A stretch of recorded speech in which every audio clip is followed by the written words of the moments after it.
കടയിൽ കിട്ടുന്ന അതേ രുചിയിൽ ബോൾ ഗ്രേപ്പ് ജ്യൂസ് എങ്ങനെ ഉണ്ടാക്കുന്നതെന്ന് നോക്കാം.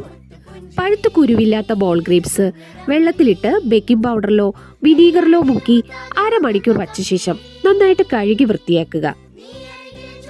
ഒരു പാത്രത്തിൽ വെള്ളം തിളച്ചു തുടങ്ങുമ്പോൾ ഈ ഗ്രേപ്സ് ഇട്ട് തൊലിയൊക്കെ ഇളകി വരുന്ന പാകമാകുമ്പോൾ ഗ്യാസ് ഓഫ് ചെയ്ത ശേഷം ഇതിനെ കോരി ഐസ് വെള്ളത്തിലിടണം. തണുക്കുമ്പോൾ തൊലിയെല്ലാം മാറ്റി ഇതിനെ നമ്മൾ ആദ്യം തിളപ്പിച്ച ആ വെള്ളത്തിലേക്കിട്ട് ആവശ്യത്തിന് പഞ്ചസാരയും കൂടെ ചേർത്ത് നന്നായിട്ട് തിളപ്പിച്ചെടുക്കുക.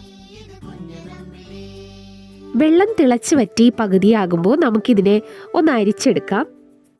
തൊലിയിലെ ചാറും കളറും ഒക്കെ നന്നായിട്ട് ഒരു സ്പൂൺ കൊണ്ടോ കൈ കൊണ്ടോ നമുക്കൊന്ന് പ്രസ് ചെയ്ത് പിഴിഞ്ഞെടുക്കണം. അതുപോലെ ഇതിലേക്ക് നമുക്ക് ഒരു നുള്ള് ഉപ്പും കൂടെ ചേർത്ത് കൊടുക്കണം. പുളിയില്ലെങ്കിൽ ലെമൺ ജ്യൂസ് കൂടെ ചേർക്കാം. ഇതൊന്ന് തണുപ്പിച്ചുപയോഗിച്ചാൽ മതി.